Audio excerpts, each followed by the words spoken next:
ফর্সা সুন্দর চকচকে ত্বক পেতে কিন্তু সবাই চায় যে আমাদের মুখের মধ্যে দাগ ছোপ দূর হবে, অথবা দেখবে চুলটা সিল্কি শাইনিং হবে, চুলের মধ্যে কোনো গ্রো থাকে না, চুলটা পুরো রুক্ষ শুকো হয়ে যায়, খুশকিতে ভরে যায়, অথবা এই সময় আমরা কেমিক্যালযুক্ত জিনিস ব্যবহার করি যার ফলে চুলটা দেখে আরও খারাপ হয়ে যায়, অথবা দেখবে মুখের মধ্যে ব্রণ হয়, কোনো কিছুতে ভালো হয় না। একটা সম্পূর্ণ ঘরোয়া রেমেডি যেটা ব্যবহার করে আমাদের হেয়ার ভালো থাকবে, আমাদের ত্বকও ভালো থাকবে, মুখের মধ্যে ব্রণ হয় সেই ব্রণটাও দূর হবে, আর ত্বক কিন্তু ফর্সা উজ্জ্বল চকচকে হবে। তো আমি এখানে নিম পাতা নিয়েছি। হ্যাঁ বন্ধুরা, তোমরা ভাবছো নিম পাতা দিয়ে, হ্যাঁ বন্ধুরা, নিম পাতা দিয়ে আমরা একটা তেল বানাবো, আর যে তেলটা কিন্তু আমরা আমাদের চুলেও ব্যবহার করতে পারবো, আমাদের স্কিনেতেও ব্যবহার করব, যার ফলে আমাদের মুখের মধ্যে যে র্যাশেস হয়, ব্রণ হয়, সেটাও দূর হবে। চুলের মধ্যে খুশকি হয় বা চুলটা দেখবে খুশকি হলে চুল দেখবে অনেক সময় আমাদের চুলটা উঠে যায়। তো এটা কিন্তু আমি এখানে নিম পাতা নিয়েছি, আর নিম পাতাকে আমি যতটা সম্ভব ছোটো ছোটো করে কেটে নিই। আমি যে তেলটা দিয়েছি এটা কিন্তু আমার বাড়ির বানানো 100% কোকোনাট নারকেল তেল। তোমরা চাইলে ভিডিওটা দেখে নিতে পারো। আর নিম পাতাটা আমি এইভাবে করে এর তেলটা বের করে নেব। এই নিম তেল বন্ধুরা ব্যবহার করে আমাদের স্কিন হেয়ার দুটোই ভালো থাকবে। তো তেলটা তোমরা দেখতে পাচ্ছ পিওর পুরো সবুজ হয়েছে, তোমরা দেখতে পাচ্ছ পুরো গ্রিন কালারের, যে বলি আমরা পুরো গ্রিন কালারের হয়েছে। আর তোমরা চাইলে বন্ধুরা আরও ভালো হয়, তোমরা এটাকে মিক্সিতে পুরো পেস্ট করে নেবে। তো আমি যেহেতু অল্প করে তেল বানিয়েছি, তো আমি যখন তখন এটা সেটা বানাই, তো আমি এটা অল্প করে তেল বানিয়েছি, তোমরা বেশি করে বানিয়ে রেখে দেবে। আর তোমরা এটা বাড়ির সবাই মিলে ব্যবহার করো, খুব ভালো কাজ দেবে। আর তোমরা এটা ভালো করে মিক্সিতে পেস্ট করে নেবে, এতে দেখবে তেলের কালারটা আরও গাঢ় হয়ে যাবে।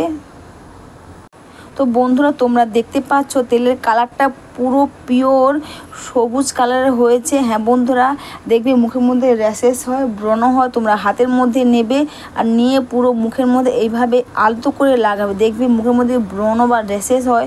কখনো কিন্তু তোমরা মুখকে বেশি ঘষাঘষি করবে না, বা জোরে টেনে টেনে মাসাজও করবে না, জাস্ট আলতোভাবে তোমরা এটা মুখের মধ্যে লাগিয়ে নেবে। তোমরা এটা মুখে গলাতে লাগিয়ে নেবে, আর এটা স্নানের জাস্ট 5 থেকে 10 মিনিট আগে তোমরা এটা মেখে নেবে। তারপর তোমরা সাবান দিয়ে স্নান করো, কোনো অসুবিধা নেই, তোমরা করতে পারো।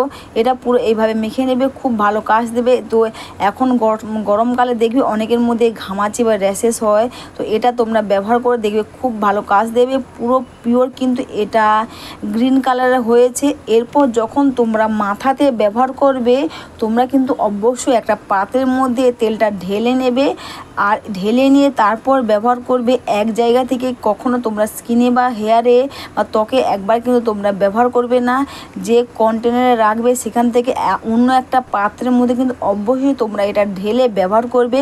আর দেখবে মাথার মধ্যে বন্ধুরা প্রচুর পরিমাণে খুশকি হয়, চুলটা রুক্ষ সূক্ষ্ম ড্রাই হয়ে যায়। তাছাড়া এই গরমে দেখবে বন্ধুরা মাথার মধ্যে কিন্তু দেখবে প্রচুর ঘাম হয়, এতে দেখে চুল দেখবে আমাদের চুল উঠে যায় বা খুশকি হয়। তোমরা এই তেলটা তোমরা ব্যবহার করে দেখো, খুব ভালো কাজ দেবে।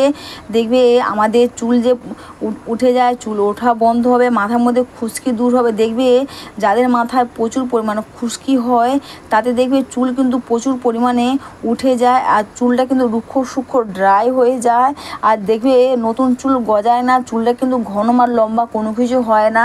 তো এই তেলটা তোমরা ব্যবহার করে দেখো, খুব ভালো কাজ দেবে। তোমরা এটা মাথাতে লাগিয়ে নেবে, এবং প্রতিটা চুলের গোড়াতে তোমরা হালকা হাতে খুব সুন্দর করে মাসাজ করে নেবে, এবং প্রতিটা চুলেতেও তোমরা কিন্তু এটা মাসাজ করে নেবে। আর এটা কিন্তু তোমরা এটা রাতে মেখে নেবে, মেখে নিয়ে তোমরা তারপর দিন তোমরা যেমন শ্যাম্পু, সাবান, কন্ডিশনার তোমরা যা ব্যবহার করো, তোমরা গায়ে সাবান ব্যবহার করতে পারো, আর মাথাতে শ্যাম্পু কন্ডিশনার দিয়েও তোমরা স্নান করে নিতে পারো, খুব ভালো কাজ দেবে। আর এই তেলটা অবশ্যই তোমরা কিন্তু সপ্তাহে 2 বার ব্যবহার করার চেষ্টা করবে। এতে দেখবে চুল যেমন খুশকি দূর হবে, আর চুলটা কিন্তু দেখবে শাইনিংও হবে, রুক্ষ সূক্ষ্ম চুল কিন্তু খুব সুন্দর হবে, আর আমাদের স্কিনটাও দেখবে ভালো থাকবে। অবশ্যই বন্ধুরা ভিডিওটা তোমাদের ভালো লেগে থাকলে তোমরা কিন্তু কমেন্টস করে অবশ্যই জানিও। আর দেখবে চুলটা শাইনিংও করবে, আর এটা কি দেখবে খুশকি দূর হলে কিন্তু আমাদের চুলটা ঘন লম্বা হবে এবং চুল ওঠাও বন্ধ হবে।